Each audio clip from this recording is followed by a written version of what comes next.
மீஷோவில் ஆர்டர் போட்டிருந்தேன், அது வந்துருச்சு. அந்த குர்த்தியை பற்றின ரிவ்யூ பார்க்கலாம் வாங்க. ஆக்சுவலாக இது வந்து ஒரு பேனல் அனார்கலி தான். என் நெக்கு கிட்ட நல்ல ஒரு எம்ப்ராய்டரி ஒர்க் கொடுத்துருக்காங்க. அப்புறம் வந்து ஒரு ஆர்டிஃபிஷியல் மிரர் ஒர்க் தான் கொடுத்துருக்காங்க. ரொம்பவே எலிகண்ட்டாக இருந்தது. அடுத்து கைக்கு கீழேயுமே கீழே வந்து இதுதான் கொடுத்துருக்காங்க, ஒரு லேஸ் ஒர்க் மாதிரி தான் கொடுத்துருக்காங்க. ரொம்பவே நல்லா இருந்தது. கிளாத்து பார்த்திங்கன்னா சரியான நல்ல ஒரு ரயான் மெட்டீரியல் தான். உடம்பு ஃபுல்லாக அந்த ஃப்ளாரல் டிசைன் வருது, ரொம்பவே அழகாக இருக்குது.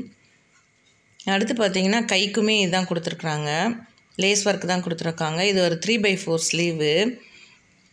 ஆக்சுவலாக இது வந்து ரவுண்ட் நெக்கு தான் கொடுத்துருக்காங்க ஃப்ரண்ட்லேயுமே. ரொம்பவே அழகாக இருந்தது. இதோட ரேட்டு பார்த்திங்கன்னா 506 என்னமோ போட்டிருக்காங்க. பட் நான் வாங்கினது வந்து 470க்கு வாங்கியிருக்கேன். கூகுள் பே பண்ணால் கம்மியாகுது. இந்த ஃபோட்டோவோட அட்டாச் பண்ணியிருக்கேன் பாருங்கள். சேனல் பிடிச்சா லைக் பண்ணுங்கள், ஷேர் பண்ணுங்கள்.